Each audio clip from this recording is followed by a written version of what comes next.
Hello everyone, it's me, Clayton. I just finished watching Sing 2, done by Illumination Entertainment.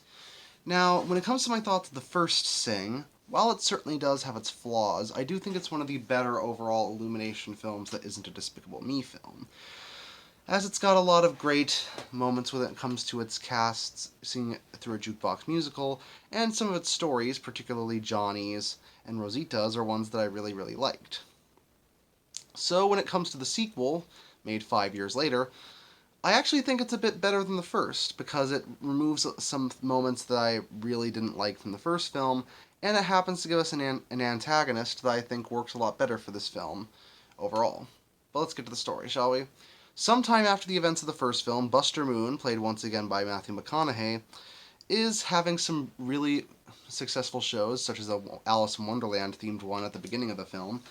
But when he hears that he's not good enough to make it to the big time, he takes an opportunity to head to Red Shore City in order to get to meet this guy named Jimmy Crystal, played by Bobby Cannavale, in order to basically make it to the big time. When he mentions that he can get Clay Calloway, played by Bono, to show up for his performance, Crystal decides to take him up on his offer and decides to give him a show stop for the ages that was dreamed up by Gunther, played by Nick Kroll. So basically, our heroes have to go through their own personal issues when the show is being made, while also trying to get Clay Calloway to appear in the show to appease Crystal, which is going to be tough considering Clay Calloway is a recluse whose wife died. But that's all I'll say about the story. The story here definitely does feel similar in structure to the first film, to the point where a similar amount of side plots are going on before the big performance at the end.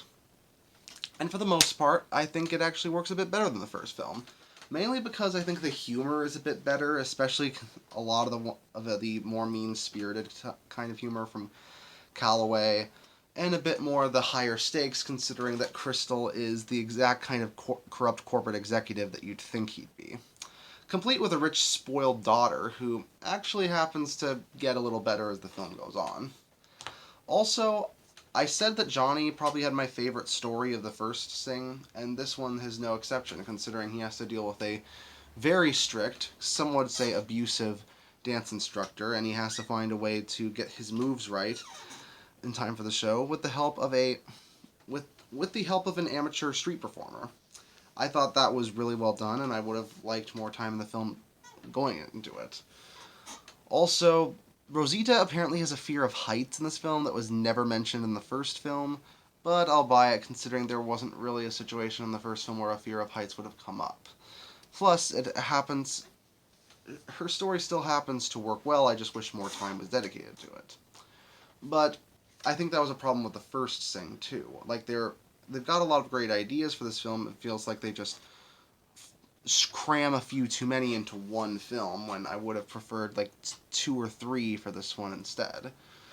But it's not so bad to the point where you don't get emotionally invested at all. It just feels like it doesn't reach its full potential in that respect.